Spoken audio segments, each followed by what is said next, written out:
Hello and welcome everyone. आज हम लोग स्टार्ट करने वाले हैं अपना चैप्टर नंबर 2 जो कि है रेशो एंड प्रोपोर्शन लेक्चर 1। अब ये चैप्टर मैं आपको बता देना चाहता हूँ कि ये चैप्टर जिसको सही से समझ आ गया, ठीक है, जिसको सही समझ ये आया, उसके लिए आगे का मैथमेटिक्स जितना भी है ना, कोई भी आपको पोर्शन जो है वो आपको मुश्किल नहीं लगेगा। ये मैं आपको लिख के दे सकता हूँ, इतनी गारंटी मैं दे सकता हूँ। क्योंकि बेसिक चैप्टर अगर कोई है क्वांट का, मैथ्स का, वो एक परसेंटेज है और एक रेशो एंड प्रोपोर्शन है। ये दोनों चैप्टर अगर आपको आते हैं तो आपको कोई भी आगे प्रॉब्लम नहीं होगी, क्योंकि इस चैप्टर से हम लोग सारे के सारे चैप्टर सॉल्व कर सकते हैं। रेशो से हम लोग सारे के सारे क्वेश्चन सॉल्व कर सकते हैं, आइदर वो आपका एवरेजेस का हो, वो आपका प्रॉफिट एंड लॉस का हो, वो आपका परसेंटेज का हो, वो आपका मिक्सचर एंड एलिगेशन का हो, कुछ भी हो हम लोग रेशो से सॉल्व कर सकते हैं। ठीक है, तो स्टार्ट करते हैं। पहले हम रेशो से स्टार्ट करेंगे, रेशो क्या चीज़ है, कैसे निकाली जाती है, क्या क्वेश्चन पूछे जाते हैं, उसके बाद हम बढ़ेंगे प्रोपोर्शन पे। ठीक है, तो पहले स्टार्ट करते हैं रेशो से। अगर मैं सिंपल मतलब नॉर्मल लेमैन लैंग्वेज में बात करूं तो रेशो का मतलब क्या है, डिवीजन। ठीक है, अगर मैं सिंपल लेमैन मतलब मुझे अगर किसी को ऐसे मतलब नॉर्मल नॉन मैथमेटिक बंदे को समझाना हो कि रेशो क्या है, मैं क्या बोलूंगा, डिवीजन। सर डिवीजन का मतलब 1/2, तो मैं क्या बोलूंगा, ये जो दो नंबर्स हैं, एक नंबर है मेरे पास 1, एक नंबर है 2, तो इनकी रेशो क्या है, 1/2। ठीक है, मैं नॉर्मल बंदे को ये समझाऊंगा।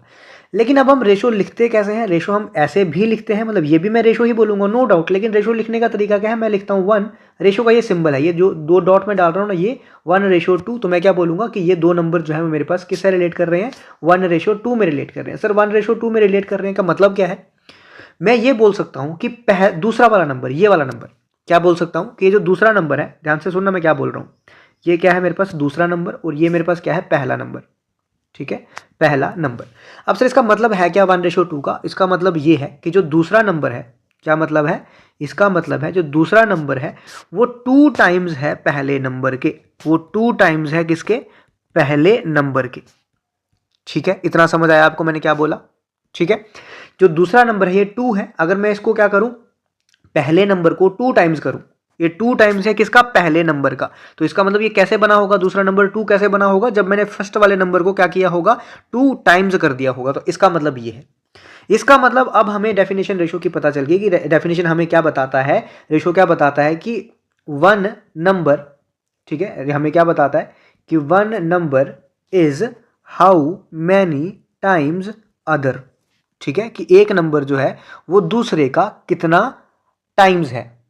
ठीक है, एक नंबर दूसरे का कितना टाइम्स है। अब मैं आपको नंबर को छोड़ के दो मतलब कॉमन ऐसे ले लेता हूँ, एक्स वाई हम लोग यूज कर सकते हैं। मैंने बोला x = 4 टाइम्स वाई, ये लिखा मैंने, तो मैंने ये देखा कि जो x है, क्या देखा मैंने कि जो x है वो 4 टाइम्स है किसके, y के। क्या बोला मैंने, जो x है वो y के कितना टाइम्स है, 4 टाइम्स है। तो इसी को मैं ऐसा भी लिख सकता हूं, x/y = 4/1। इसको मैं ऐसा भी लिख सकता हूं कि y अगर मेरे पास 1 होगा तो x मेरे पास कितना होगा, 4। ऐसा लिख सकता हूं कि y अगर मेरे पास क्या है, 1 है, तो x कितना होगा मेरे पास, 4। तो मैं इसको क्या लिख सकता हूं, रेशो में लिख सकता हूं 4:1। तो मेरे पास रिप्रेजेंट करने का तरीका मैं इस तरीके से भी लिख सकता हूं कि x मेरा जो है 4 टाइम्स y होगा, मतलब एक नंबर जो है वो कितने टाइम्स दूसरा है वही मुझे रेशो बताती है। तो x/y मेरे पास किसके बराबर हो जाएगा, 4/1 हो जाएगा। या फिर मैं इसको x/y इस तरह से लिखूं तो 4/1 हो जाएगा। ठीक है सर, इतना तो मैं समझ गया सर। आप सर मुझे एक बात बताओ कि ये 4/1 है, तो इसका मतलब ये हुआ कि x 4 है, मतलब ये वैल्यू हो गई x की 4 और y की 1। मैंने बोला कि नहीं। ठीक है, मैंने क्या बोला कि नहीं, तो मैं क्या बोलूंगा कि ये वैल्यू नहीं है। क्या बोला, ये वैल्यू नहीं है, ये रेशो है। ठीक है, रेशो और एक्चुअल वैल्यू में डिफरेंस है। क्या डिफरेंस है सर, अब देखो, अगर मैं बोलूं ये मेरे पास x है, ये मेरे पास y है, मैंने क्या बोला था, 4:1 बोला। अगर मैं नंबर ले लूँ, मान लो कि मैंने बोला कि x कितना है मेरे पास, ध्यान से सुनना, मैंने बोला x है मेरे पास 16। ठीक है, एक सेकंड रुको, x मेरे पास 16 है और y मेरे पास कितना है, 4, मैंने ऐसे बोला। तो अगर मैं देखूं, अब भी तो x जो है वो 4 टाइम्स है y के, बात तो वही है। अभी भी मैं क्या करूंगा, y को अगर 4 टाइम्स करूंगा तभी तो x बनेगा। हाँ सर, बिल्कुल सही बात बोल रहे हो, बात तो सर आपने सही बोली। आगे अगर मैं देखूं, तो अगर मैं यहाँ पे 8 करूं और यहाँ पे मैं 2 कर दूं, तो सर अभी भी तो बात वही है कि अगर मैं y का क्या करूं, y का सर 4 टाइम्स करूं तभी मेरे पास क्या बनता है, x बनता है। तो सर जो आप यहाँ पे बोल रहे थे कि एक नंबर का कितने टाइम्स y है, वो तो कुछ भी हो सकता है। वो हो सकता है कि 4 1 हो सकता है 16 4 हो सकता है 8 2 हो। क्योंकि जब मैं इसको कट करता हूँ ना, कट करता हूँ इन द सेंस, जब मैं इसको काटता हूँ, ये तो मतलब ये स्मॉलेस्ट फ्रैक्शन है पहली वाली, ये वाली, इसको तो मैं काट नहीं सकता, लेकिन इसको तो काट सकता हूँ ना, 4 × 1 4 × 4। तो आ जाके ये बना क्या, 4:1 ही तो बना।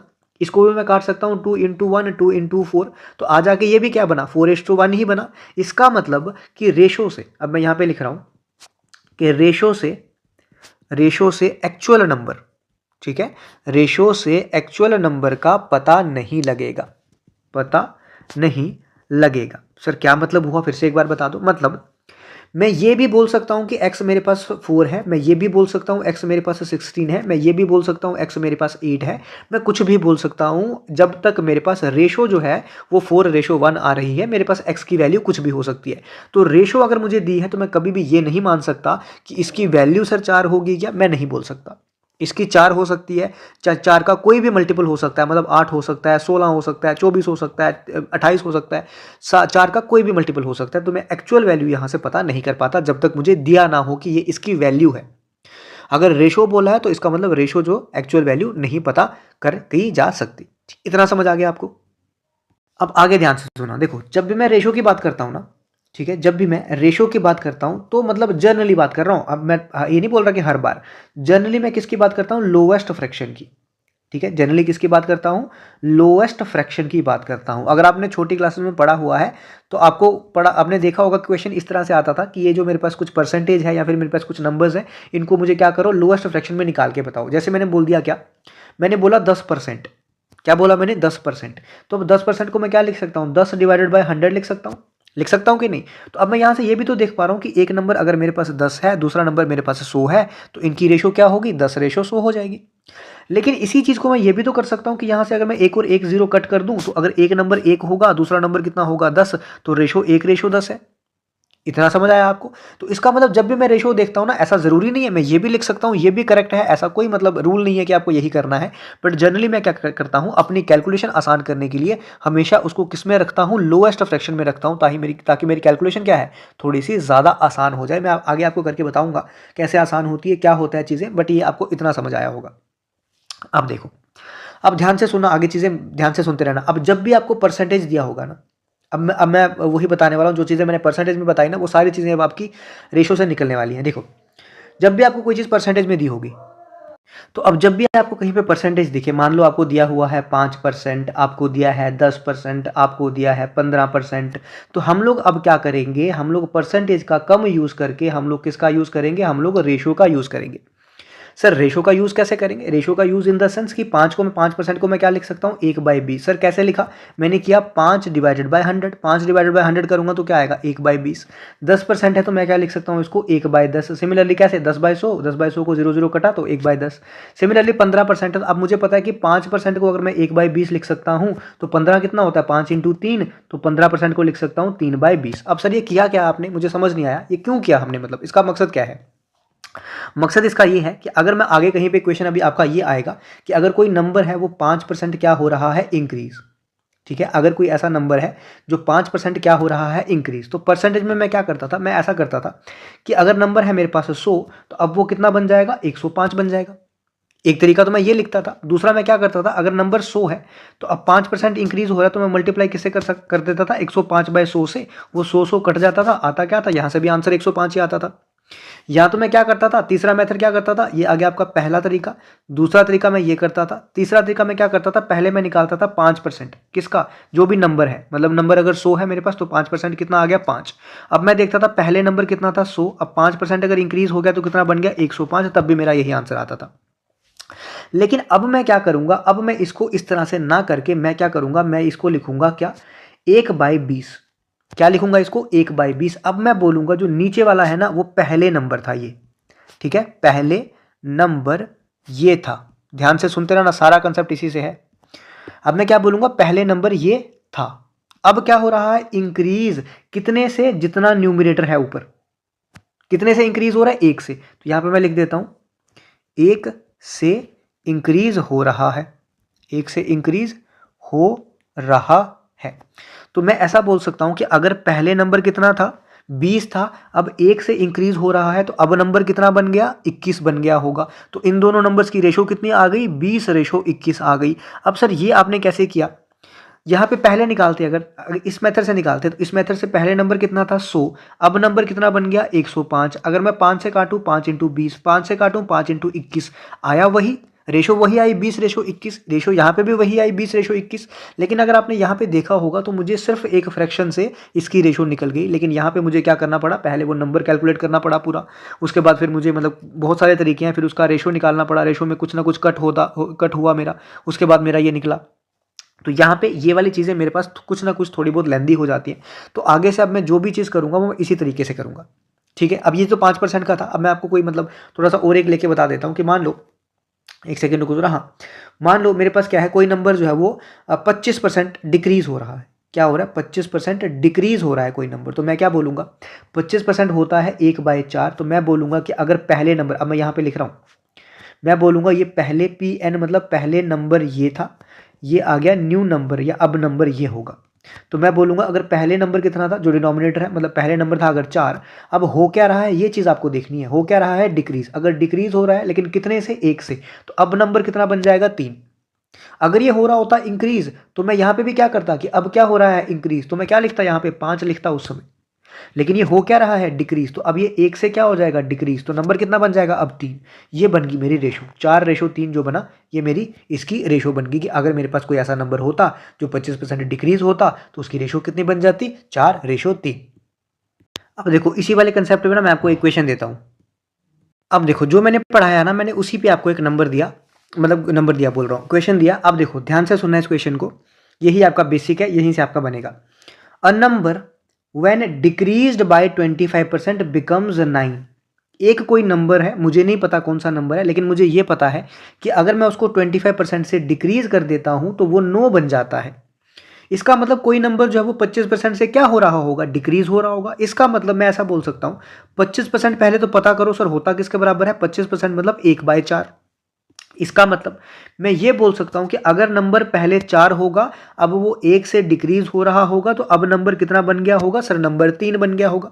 इतना समझ आपको आया? ये मैंने किससे निकाला, 25% से, क्योंकि डिक्रीज हो रहा था। ठीक है, अब वो बोल रहा है कि नंबर डिक्रीज होके कितना बन जाता है, 9 बन जाता है। डिक्रीज होके 9 बन जाता है, तो यहां पे मेरा डिक्रीज होके कितनी रेशो बन रही है, 3 रेशो बन रही है। इसका मतलब सर उसने ये दिया होगा कि ये जो 3 रेशो है इसकी वैल्यू कितनी बन जाती है, 9 बन जाती है। यहां से मैं निकालूंगा 1 रेशो की वैल्यू कितनी बन जाती होगी, 1 रेशो की वैल्यू 3 बन जाती होगी। जब मुझे 1 रेशो की वैल्यू आ गई, फिर मैं दुनिया जहान का कुछ भी पूछा हो मैं निकाल सकता हूं। अब मुझे पूछा था ओरिजिनल नंबर, मतलब नंबर था क्या, नंबर था क्या मेरे पास, नंबर तो 4 था।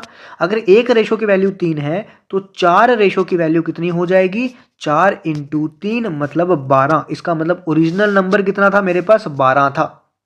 अब सर ये तो रेशो से आया, मुझे सर रेशो से समझ नहीं आया। मुझे एक काम करो, एक बार ना बेसिक चीज़ बता दो ताकि मुझे क्लैरिटी हो जाए। अब देखो ध्यान से, मैंने क्या बोला कि हाँ देखो, मैं आपके तरीके से करता हूँ कि मैंने मान लिया कि लेट नंबर क्या है, एक्स।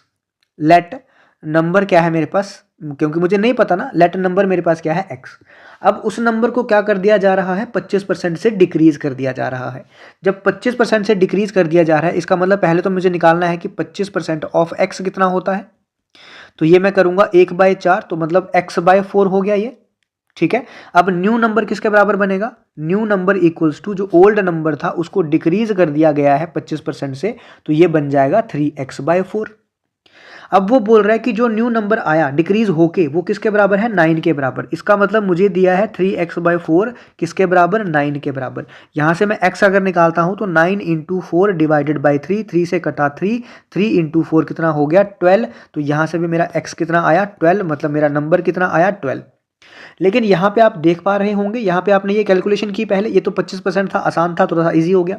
यहाँ पे भी थोड़ा सा छोटा सा नंबर तो आपका इजीली सब्ट्रैक्ट हो गया, तो आपकी कैलकुलेशन जो है वो थोड़ी सी यहाँ पे आसान हुई। लेकिन यही अगर बड़ा नंबर होता, यही कुछ अटपटी सी परसेंटेज होती, उस समय क्या करते, उस समय फिर आप फंस जाते। तो ये चीज़ें जो है ये आपको बहुत ज़्यादा हेल्प करेंगी, ये परसेंटेज का, रेशो का ये कंसेप्ट जो है आपको बहुत ज़्यादा हेल्प करने वाला है।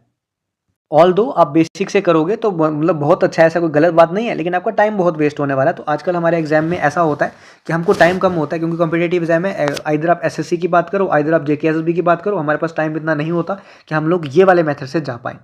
ठीक है, आगे देखते हैं। आगे मैं आपको एक और क्वेश्चन बताता हूँ, एक आसान सा क्वेश्चन और देखते हैं, उसके बाद फिर मैं आपको अगले कंसेप्ट पर बढ़ाता हूँ। देखो मैंने क्या बोल दिया, मैंने क्वेश्चन बोल दिया सम ऑफ टू नंबर्स। ठीक है, सम ऑफ टू नंबर्स मैं लिख देता हूँ पहले, अब देखो ये आसान सा क्वेश्चन है, बिल्कुल बेसिक है, बट आपको कंसेप्ट बताना जरूरी है, उसके बाद हम आगे बढ़ेंगे। देखो ध्यान से क्या बोला है, sum of two numbers which are in the ratio 4:5। मतलब मेरे पास दो नंबर्स हैं जो किस रेशो में है, 4:5 की रेशो में है। तो मैं मान लेता हूँ एक नंबर मेरे पास ए है, एक नंबर मेरे पास बी है, या फिर मैं मान लेता हूँ एक नंबर मेरे पास एक्स है, एक नंबर मेरे पास वाई है।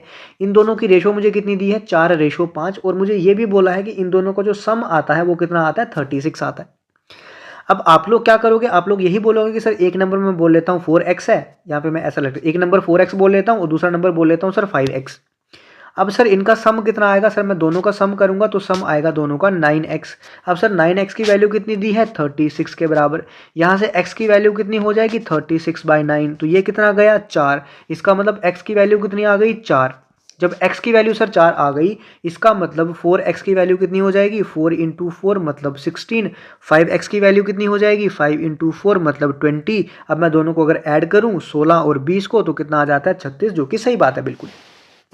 मैंने बोला बिल्कुल आप सही कर रहे हो, लेकिन अगर आप रेशो से जाते हो ना तो आपको थोड़ा सा आसानी हो जाएगी, क्योंकि आगे हम लोग सब रेशो से ही पढ़ने वाले हैं। तो मैं क्या बोलता हूँ कि दो नंबर जो है वो 4:5 में दिए थे, 4:5 में, तो मुझे एक्स लेने की जरूरत नहीं है। मैं क्या बोलूंगा, दोनों की रेशो का सम कितना आ रहा है, रेशो का सम आ रहा है 9, और वही सम मुझे किसके बराबर दिया है, 36 के बराबर। तो डायरेक्टली मैं यहां से निकालूंगा कि एक रेशो की वैल्यू कितनी है, 4।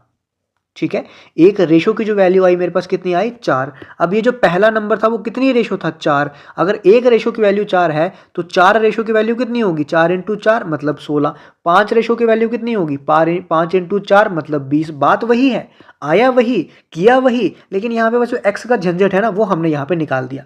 ये छोटे छोटे क्वेश्चन है, इसीलिए आपको यहाँ पे फर्क नहीं दिख रहा है कि एक्स लेके भी चलूंगा तब भी कोई इशू नहीं है, एक्स ना लेके भी चलूंगा तब भी कोई इशू नहीं है। लेकिन आगे जाके जब बड़े बड़े क्वेश्चन आने लगेंगे ना, उस समय आपको थोड़ी सी दिक्कत होने लगेगी एक्स से। ठीक है, इतना आपको समझ आ चुका होगा। अब मैं आगे अगले कंसेप्ट पे बढ़ता हूँ। अब अगली चीज है, अगर मेरे पास कोई दो नंबर्स हैं, ठीक है, अगर मेरे पास क्या है, कोई दो नंबर्स हैं, टू नंबर्स, ठीक है, जिनकी रेशो क्या है, टू नंबर्स जिनकी रेशो क्या है, मेरे पास रेशो है, मेरे पास दो नंबर्स है ना, तो दो है, एक है ए, एक है बी। इनकी रेशो कितनी आ गई, A:B। अब कई बार एग्जाम में कुछ मेरे को इसकी चीज़ें पूछी जाती हैं, जैसे मुझे पूछा जाता है डुप्लीकेट रेशो। क्या पूछा जाता है, एक कंसेप्ट मुझे पूछा जाता है, डुप्लीकेट रेशो ऑफ A:B। अगर A:B है तो इसकी डुप्लीकेट रेशो किसके बराबर होगी। तो जब भी डुप्लीकेट पूछा होता तो मैं क्या कर देता हूँ, इसका स्क्वायर कर देता हूँ। ठीक है, तो डुप्लीकेट रेशो में क्या हो जाएगा, इसका स्क्वायर हो जाएगा। इतना समझ आपको आ गया। सिमिलरली आपको एक और चीज पूछी जाती है, एक सेकंड रुको, आपको एक और चीज क्या पूछी जाती है, आपको पूछी जाती है सब डुप्लीकेट रेशो। क्या पूछी जाती है, सब डुप्लीकेट रेशो। जब सब डुप्लीकेट रेशो पूछा होगा तो मुझे क्या कर देना है, इसका अंडर रूट कर देना है। ठीक है, दो नंबर्स थे क्या, ए और बी, मतलब ये रेशो में थे ए और बी। अब मुझे अगर इसकी डुप्लीकेट पूछी है तो मैं इसका क्या कर दूंगा, स्क्वायर। अगर मुझे सब डुप्लीकेट पूछी है तो इसका क्या कर दूंगा, अंडर रूट कर दूंगा। अब दो और आते हैं आगे, अगला क्या आता है मेरे पास, ट्रिप्लीकेट रेशो। जैसे आपने डुप्लीकेट देखा ना, डुप्लीकेट में आपने क्या देखा कि स्क्वायर हो रहा है, तो ट्रिप्लीकेट में ऑब्वियसली बात है, पता चल रहा है 3 ट्राई पता चल रहा है, तो यहां से इसका मतलब क्यूब हो रहा होगा। ठीक है, सब ट्रिप्लीकेट मतलब, सब मतलब होता है अंडर रूट। ठीक है, सब मतलब उसके अंदर, ऐसा समझ लो आप। तो ट्रिप्लीकेट मतलब आपको क्या करना है, इसका क्यूब रूट करना है यहाँ पे। ठीक है, क्यूब रूट ऑफ ए और क्यूब रूट ऑफ बी, ये क्या हो जाएगा आपका, सब ट्रिप्लीकेट रेशो हो जाएगी। आप एग्जाम्पल आप चाहे कुछ भी ले लो, मतलब मान लो कि मैंने एग्जाम्पल ले लिया आपका 1:, मान लो कि मैंने ये बोल दिया कि ये है 2 और ये है 8, कुछ ऐसा बोल दिया मैंने सपोज। ठीक है, या फिर मैं इसको मान लेता हूँ, चलो इसको मैं 8 मान लेता हूँ, इसको मैं 1 मान लेता हूँ आपकी थोड़ी सी आसानी के लिए। अब अगर ये 8:1 है तो मुझे इसकी डुप्लीकेट रेशो अगर निकालनी है तो 8 का स्क्वायर रेशो 1 का स्क्वायर हो जाएगा। इसका अगर मुझे करना है तो under root of 8 ratio under root of 1। इसका मुझे करना है तो मुझे क्या निकालना पड़ेगा, 8 का क्यूब और 1 का क्यूब। ये निकालना है तो क्यूब रूट ऑफ 8 और क्यूब रूट ऑफ 1। ये चीज़ें मेरे पास क्या आएंगी, ये मेरे पास आ गई डुप्लीकेट, सब डुप्लीकेट, ट्रिप्लीकेट, सब ट्रिप्लीकेट, ये मेरे पास सारी आ गई। एक मेरे पास चीज और आती है, एक मेरे पास आती है कंपाउंड रेशो। कई बार ये एग्जाम में पूछा जाता है कंपाउंड रेशो। ठीक है, क्या पूछा जाता है, कंपाउंड रेशो। अब कंपाउंड रेशो क्या चीज है, कंपाउंड रेशो अगर मेरे पास दो रेशोज पहले से है, मतलब मेरे पास 4 नंबर्स हैं, एक नंबर मेरे पास ए और बी है, ये कुछ रेशो में है, इनके साथ रेशो में कौन है, पी और क्यू। अब ये फ्रैक्शन में आ गया कि ये एक फ्रैक्शन थी और दूसरी एक फ्रैक्शन थी, आपस में क्या है, ये रेशो में है। तो अब मुझे इन दोनों की अगर कंपाउंड रेशो पूछा जाएगा तो मैं क्या करूंगा, न्यूमिनेटर को न्यूमिनेटर से मल्टीप्लाई कर दूंगा और डिनोमिनेटर को डिनोमिनेटर से मल्टीप्लाई कर दूंगा। मतलब मेरे पास ये आ जाएगा ए P और नीचे आ जाएगा B और Q। मान लो मैंने नंबर ले लिए, मेरे पास ये था 1 2, ठीक है, क्योंकि आसान से लेते हैं, क्यों ज़्यादा मतलब अपने आप को कन्फ्यूजन क्रिएट करनी है। तो 1 2 जो है वो 3 4 के बराबर मुझे ऐसा दिया है, मुझे बोला कि इसकी क्या निकालो, इसकी कंपाउंड रेशो निकालो। तो कंपाउंड रेशो के लिए मुझे क्या करना है, इन दोनों को मल्टीप्लाई करूंगा मतलब 3 आ जाएगा। इन दोनों को मल्टीप्लाई करूंगा मतलब कितना आ जाएगा, 8। तो इसकी कंपाउंड रेशो किसके बराबर होगी, 3:8। ठीक है, इतना समझ आपको आ गया। इतना समझ आपको अगर आ गया तो इसमें कुछ ज़्यादा कंसेप्ट है नहीं, इसमें इतना ही है, इतना आपका चलेगा। आगे देखो, अब देखो ध्यान से, कई बार क्या होता है, मुझे क्वेश्चन दिया जाता है कैसे, A:B जो है वो दे दी जाती है 2:3, ठीक है। उसके बाद मुझे दे दिया जाता है B:C दे दिया जाता है दोबारा 2:4। मुझे बोल दिया जाता है कि A:B:C जो है वो निकालो। अब अगर आप यहाँ पे ध्यान से देखो तो A मुझे किसके बराबर दे दिया गया है, A मुझे दे दिया गया है 2 के बराबर, मतलब 2 इसका एक्चुअल वैल्यू नहीं है, 2 इसका रेशो है, इसकी रेशो वैल्यू है। उसके बाद B मुझे किसके बराबर दे दिया गया है, B मुझे दे दिया गया है 3 के बराबर, ठीक है। अब यहाँ पे मैं 3 ही लिख लेता हूँ पहले इक्वेशन के लिए, आपको कंफ्यूजन ना हो बस। दोबारा जब मैं नीचे देख रहा हूं तो B मेरे पास किसके बराबर दे दिया गया है, 3 के बराबर दे दिया गया है, और C मुझे किसके बराबर दे दिया गया, 4 के बराबर दे दिया गया। मतलब यहां से मेरा निकल के आ गया, A मुझे दे दिया गया है 2 के बराबर, B मुझे दे दिया गया है 3 के बराबर, C मुझे दे दिया गया है 4 के बराबर। तो मेरी A:B:C कितनी होगी, 2:3:4। ये तो होगी आम सी कहानी, ठीक है। ये आपकी मेंटोस जिंदगी नहीं है, ये आपकी आम कहानी है। आम कहानी इसलिए है क्योंकि यहाँ पे भी जो B दिया गया है और यहाँ पे भी जो B दिया गया है वो दोनों क्या दिए गए हैं, वो दोनों सेम दिए गए हैं, मतलब 3 और 3 दिए गए हैं। लेकिन सर क्या होगा अगर ये सेम ना हो तो, मतलब क्वेश्चन ले लेते हैं ना, उसमें क्या है।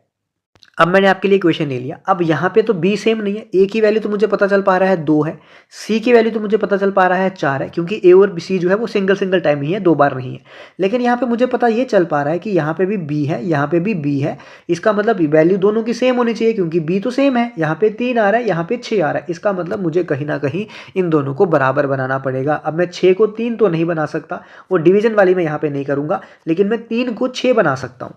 क्या कर सकता हूं सर, मैं 3 को 6 बना सकता हूं। सर 3 को 6 कैसे बनाते हैं, मैं क्या कर देता हूं, इसको मल्टीप्लाई बाय 2 कर देता हूं। लेकिन मैं ये नहीं कर सकता कि सिर्फ और सिर्फ 3 को मल्टीप्लाई कर दूं। अगर मैं 1 को मल्टीप्लाई कर रहा हूं, इसका मतलब वो पूरी की पूरी रेशो मेरी क्या होगी, मल्टीप्लाई होगी।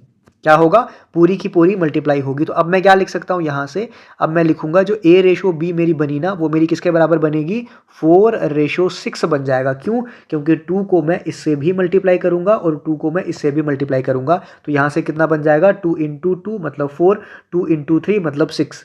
अब क्योंकि ये ऑलरेडी 6 है तो इसको मुझे चेंज नहीं करना है। नीचे में क्या लिखूंगा, B:C किसके बराबर लिखूंगा, 6:4। अब मेरे पास B जो है वो बराबर आ चुका है, ठीक है।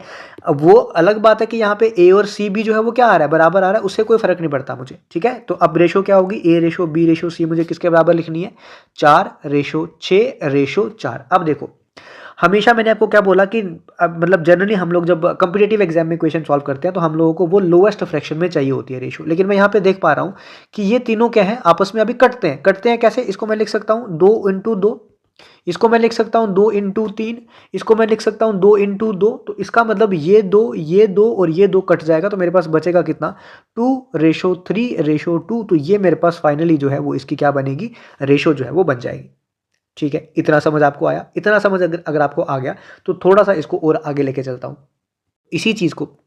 अब दोबारा से मैं ज़रा क्वेश्चन को देखूँ, एक सेकंड रुको, ज़रा दोबारा क्वेश्चन मैं पेस्ट कर लेता हूँ। देखो ध्यान से देखना, आप यही क्वेश्चन था, एक सेकेंड रुको ज़रा। हाँ, अब ये था मेरे पास 3 और ये मेरे पास कितना दिया था, मुझे 6 दिया था, ये था ना। अब मैं लिखे इसको तीसरा तरीका लिखूंगा कैसे, देखो मैं लिखूंगा A:B और यहीं पे क्या लिखूंगा, C। पहले मैं लिखूंगा जो मुझे A:B दी है, तो कितनी दी है मुझे, 2:3, ठीक है। उसके बाद मुझे क्या दिया है, B:C, तो मैं क्या लिखूंगा, अब नीचे लिखूंगा, ये एक स्टेप आ गया। अब दूसरा स्टेप मुझे क्या दिया है, B:C 6:4, तो ये 6 दिया है, ये 4 दिया, तो इसको ऐसे लिखूंगा। अब मेरे पास क्या होता है, मेरे पास एक चीज़ होती है कि रेशो में कहीं भी आपको खाली जगह दिख रही है ना, तो उसके साथ वाला बंदा जो होगा ना उसको बुला लेता है वहां पे, ठीक है। अब यहाँ पे खाली जगह दिख रही है ना, यहाँ पे क्या दिख रही है, खाली जगह दिख रही है, तो बी वाला बोलता है कि क्या मैं वहां पे आ जाऊं क्या, तो इसका मतलब बी वाला वहां चला जाएगा। यहाँ पे खाली जगह दिख रही है, तो ये जो बी वाला है ये बोलता है कि मैं यहाँ पे आ जाऊं क्या, तो वो यहाँ पे आ जाता है। इस तरीके से ये चलता है, ठीक है। अब मुझे क्या करना है, इन दोनों को क्या करना है, मल्टीप्लाई। तो 6 इंटू 2 करूंगा कितना आ जाता है 12, 6 इंटू 3 करूंगा कितना आ जाता है 18, 4 इंटू 3 करूंगा कितना आ जाता है 12। तो ये मेरे पास बन गई रेशो। अभी मैंने आपको बोला कि मुझे हमेशा लोएस्ट फ्रैक्शन में चाहिए होता है, तो मैं क्या करूंगा, इसको काटूंगा। 6 से काटूंगा 6 इंटू 2, 6 से काटूंगा 6 इंटू 3, 6 से काटूंगा 6 इंटू 2, तो क्या बना 2:3:2। वही बनी, वही चीज़ मेरी यहाँ पे भी बनी थी, और वही चीज़ मेरी यहाँ पे, मतलब यहाँ पे तो चलो डाटा अलग था, पर ये दोनों चीज़ मेरी सेम बनी। तो मैं इस तरीके से करूँ, चाहे तो मैं दोनों को क्या करूँ, बी, अगर बी सेम है तो बी और बी को सेम बना लूँ। अगर मुझे सेम नहीं बनाना है तो मैं डायरेक्टली ऐसे लिख सकता हूँ, और जो जो मेरी खाली जगह है उसके साथ वाला बंदा जो होगा उसको बढ़ता जाएगा, और लास्ट में मल्टीप्लाई करके मेरा आंसर आ जाएगा। इतना आपको समझ आया? इतना समझ आ चुका तो आगे देखते हैं। अब इन्हीं की बेसिस पे ना मुझे कुछ क्वेश्चन भी पूछे जाते हैं। जैसे मान लो ये ए और बी की रेशो दी है, मुझे बोला जाएगा कि ए और बी का सम इतना है, तो बताओ कि ए की वैल्यू कितनी है या बी की वैल्यू की है। ए और बी का सम मतलब 2 और 3 कितना हो गया 5। अब मैं रेशो को ऐड करूंगा। अगर मुझे इनका डिफरेंस बोला गया तो इन दोनों में डिफरेंस कितना है 1 का। सिमिलरली अगर मुझे इन दोनों की मल्टीप्लिकेशन बोली गई तो मैं क्या करूंगा 6 लिखूंगा। तो इस तरीके से अब मैं आगे सॉल्व करूंगा। अब मैं आगे एक्स वगैरह लेके जो है वो अपना टाइम वेस्ट जो है वो नहीं करूंगा। इतना समझ आपको आया? इतना समझ आ गया तो मेरी बात, एक और कंसेप्ट मेरा जो है ना वो सुन लेना। फिर हम देखते हैं कि अगर ज़्यादा लेक्चर बड़ा लंबा हुआ तो मैं ज़्यादा नहीं खींचूंगा, नेक्स्ट लेक्चर में करेंगे। बट एक कंसेप्ट जो है ना वो ध्यान से सुनो, और ये मोस्ट इंपॉर्टेंट कंसेप्ट है। इसी में बच्चा जो है वो कन्फ्यूजन क्रिएट करता है। मान लो अब मेरे पास 3 नंबर है ए, बी और सी। मैंने मान लिया ए मेरे पास है 1, बी मेरे पास है 2, सी मेरे पास है 4। ये मैंने नंबर माने, ये मैंने एक्चुअल वैल्यू बोली है इसकी। ध्यान से सुनना, क्या बोला मैंने इसका, ये मैंने बोली है इसकी एक्चुअल वैल्यू। ठीक है, अब मुझे ये बताओ कि चाहे इन दोनों में, इन तीनों में रेशो कुछ भी हो, मुझे फर्क नहीं पड़ता।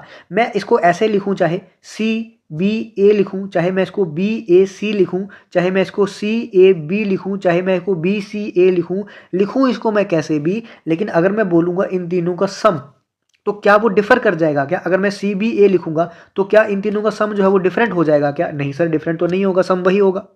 ठीक है, अब सी यहाँ पे आ जाएगा, बी यहाँ पे आ जाएगा, ए यहाँ पे आ जाएगा, बस इतना डिफरेंस होगा। लेकिन अगर मैं सम करूंगा तो यहाँ पे भी 4 और 2 6 और 1 7 होता है, यहाँ पे भी 4 और 2 6 और 1 7 होता है। अगर मैं बी ए सी लिखूंगा तब भी मेरा सम कितना आएगा 7। अगर मैं सी ए बी लिखूंगा तब भी सम 7 आएगा। अगर मैं बी सी ए लिखूंगा तब भी सम 7 आएगा। इसका मतलब अगर मेरे पास 3 या 3 से ज़्यादा नंबर हैं, उनकी रेशो चाहे कुछ भी है मुझे फ़र्क नहीं पड़ता, लेकिन अगर मैं उनका सम करूंगा तो वो सम क्या आने वाला है, मेरा हमेशा सेम आने वाला है। इतना आपको समझ आया?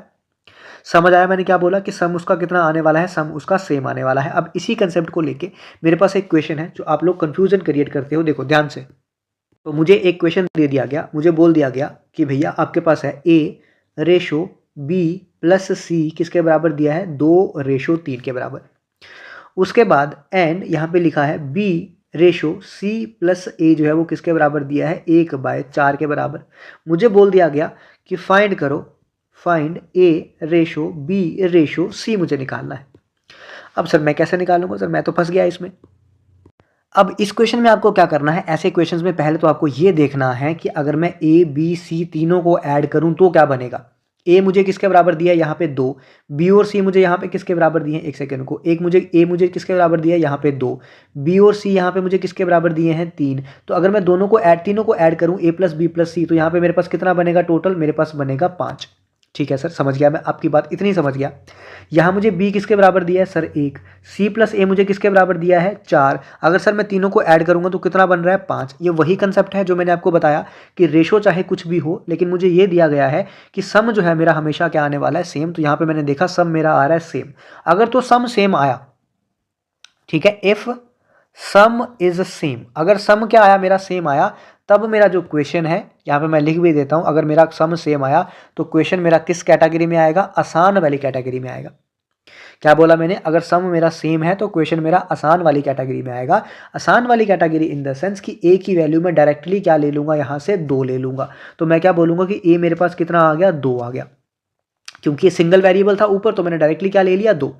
सिमिलरली अगर मैं यहाँ से देखूँ तो b किसके बराबर आ जाएगा, b 1 के बराबर आ जाएगा। तो इसका मतलब b की वैल्यू मैंने यहाँ से क्या ले ली, b सर 1 के बराबर आ जाएगा। अब इन दोनों में से कोई ले लो, या तो एक सेकेंड रुको, या तो ये ले लो या तो ये ले लो, इन दोनों में से कोई एक उठाओ, मर्जी आपकी है, आपका मन आपकी मर्जी। मैं दोनों से करके बता देता हूं। अगर मैं लेता b प्लस सी मुझे किसके बराबर दिया है, 3 के बराबर। b मेरा यहां से क्या है, 1, तो b अगर 1 है तो 1 प्लस सी इक्वल्स टू 3, तो c कितना आएगा यहाँ से 2। तो यहाँ से मुझे पता चल गया कि c कितना आ गया, मेरे पास 2 आ गया। अगर मैं ये वाली चीज लेता तो यहाँ से क्या लिखता, c plus A equals to 4। अब c प्लस ए अगर 4 है तो a की वैल्यू मुझे किसके बराबर दी है यहाँ से 2, तो मैं लिखता c प्लस 2 इक्वल्स टू 4, तो c यहाँ से भी कितना आता 2 आता। ठीक है, तो अब किसी एक से निकालो, मर्जी आपकी है। आंसर आपका c क्या आएगा 2। अब रेशो चाहिए तो कितनी आ गई 2:1:2 आ जाएगी। समझ आया आपको? इस तरीके से आपको सॉल्व करना है क्वेश्चन। लेकिन अगर ये सम सेम नहीं आता, एक कुछ और आ जाता, यहाँ पे 5 आ गया, यहाँ पे 6 आ गया, उस केस में आपको कंफ्यूजन होती। अब देखो ये एक आपका सवाल है, लास्ट टाइम मुझे नहीं पता किस एग्जाम में आया है, बट ये सवाल एक आपका है कि a रेशो b प्लस सी किसके बराबर दिया है 1/3 के बराबर दिया है। उसके बाद आपको दिया है c ratio a plus B किसके बराबर दिया है 5/7, मतलब 5/7 के बराबर दिया है। और आपको बोला है फाइंड, एक सेकेंड, आपको बोला है find b ratio a plus c जो है वो किसके बराबर होगा। ऑप्शन आपके अगर मैं देखूं तो a ऑप्शन है आपका 1:2, b ऑप्शन है आपका 2:3, c ऑप्शन है आपका 1:3, d रेशो है आपका 2:1। अब देखो मैंने आपको क्या बोला है कि आपको 3 नंबर दे दिए गए, 3 होंगे, 4 होंगे, 5 होंगे, कितने भी होंगे, आपका सम जो है इनका सेम रहना चाहिए, क्योंकि ए बी सी क्या है सेम। यही ए बी सी यहाँ पे भी है, यही ए बी सी भी यहाँ पे भी है, इसका मतलब सम इसका क्या आना चाहिए था, सम इसका सेम आना चाहिए था। लेकिन अगर मैं यहाँ पे देख रहा हूँ इसका सम कितना आ रहा है, 3 और 1 कितना होता है 4 आ रहा है।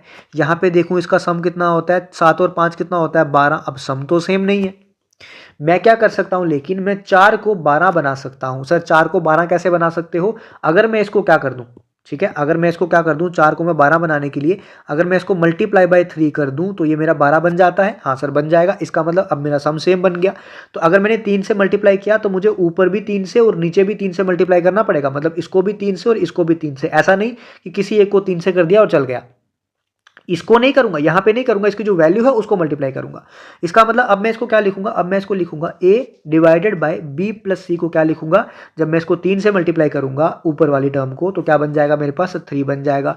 नीचे वाले टर्म को 3 से मल्टीप्लाई करूंगा तो क्या बन जाएगा 9 बन जाएगा। तो ये रेशो बन गई 3:9। सिमिलरली आपके पास c divided by a plus B है, ये तो मेरे पास ऑलरेडी 12 है तो इसको मैं चेंज नहीं करूंगा। अब a की वैल्यू मेरे पास आ गई 3, c की वैल्यू मेरे पास आ गई 5, तो ये 2 वैल्यू मेरे पास आ चुकी है। एक सेकंड रुको जरा, 2 वैल्यू मेरे पास कितनी आ चुकी है, a की वैल्यू आ गई 3 और c की वैल्यू आ गई 5। अब मैंने आपको समझा दिया कि आपकी मर्जी है, ये वाला चूज करो, ये वाला चूज करो, आंसर आपका सेम आने वाला है। अब मैं किसी एक को लेके चलूंगा, मैंने मान लिया मैंने ये वाला लिया, तो a प्लस बी मुझे किसके बराबर दिया है, मुझे दिया है 7 के बराबर। यहाँ a की वैल्यू मेरे पास है कितनी 3, तो मैं लिखूंगा 3 प्लस बी इक्वल्स टू 7। तो b कितना हो जाएगा 7 माइनस 3 मतलब 4, तो यहाँ से b की वैल्यू कितनी आ गई मेरे पास 4 आ गई।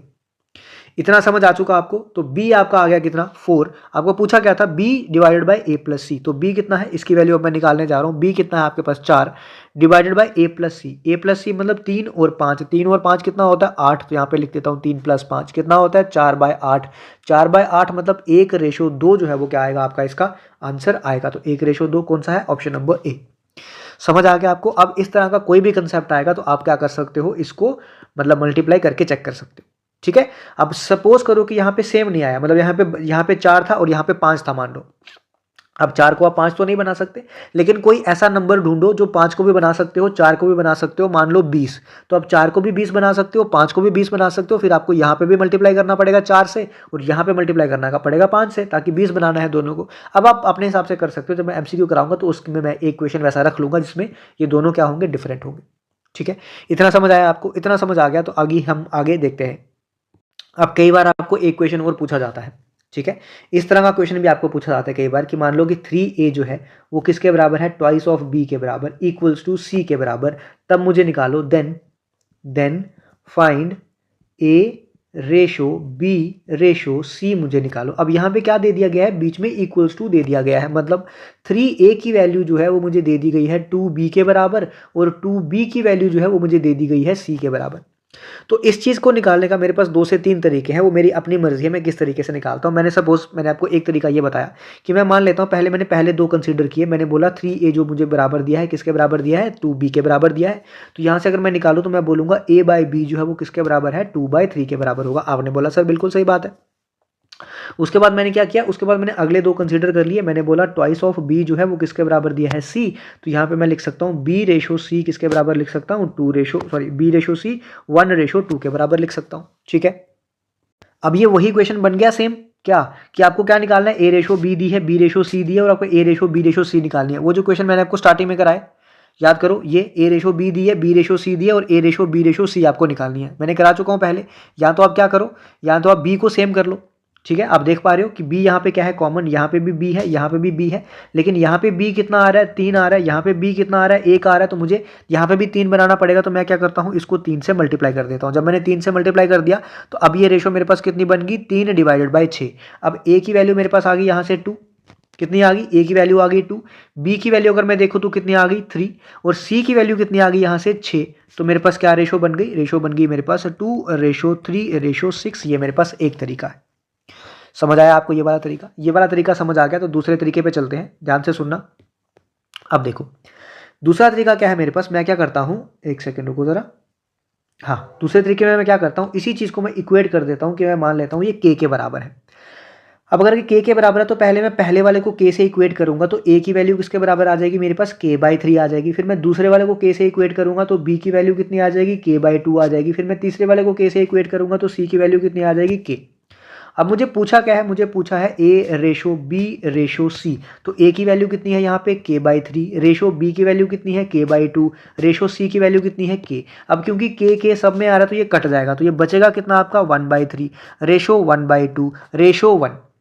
अब रेशो में कभी भी याद रखना, मैं डिनोमिनेटर में ऐसे केसेस में जब मैं डिनोमिनेटर में मुझे रेशो निकालनी है तो मैं डिनोमिनेटर में कुछ नहीं रहने देता हूं, मुझे डिनोमिनेटर हटाना है। तो डिनोमिनेटर हटाना है तो मैं क्या करूंगा, इसका क्या ले लूंगा, एलसीएम। जब मैं इसका एलसीएम ले लूंगा तो एलसीएम कितना आ जाएगा, 6। 3 और 2 और यहाँ पे क्या है 1/1 ही है, एलसीएम कितना आ जाएगा इसका 6।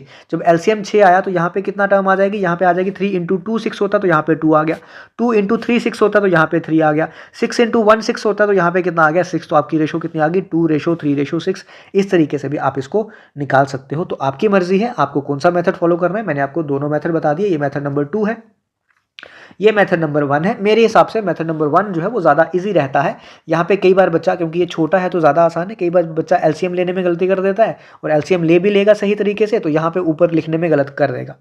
तो ये चांसेस हैं आपके कि यहाँ पे आप गलती करो, तो इसका मेरे हिसाब से आपको इसी तरीके से जाना चाहिए, ये ज़्यादा बेस्ट है, ठीक है। और तीसरा तरीका मैंने और आपको क्या बताया था इसका, जब मेरे पास ए और बी और बी और सी आ गया तो मैं ऐसे भी लिख सकता था कि ए रेशो बी रेशो सी, ए रेशो बी कितनी थी 2:3 और बी रेशो सी कितनी थी 1:2। तो मैं यहाँ पे लिखता, अब मैं इसको बोलता कि ये यहाँ पे आ गया, ये यहाँ पे आ गया, तो ये बनेगा 2:3:6। तब भी मेरे पास कितना आंसर आ गया, ये आ गया।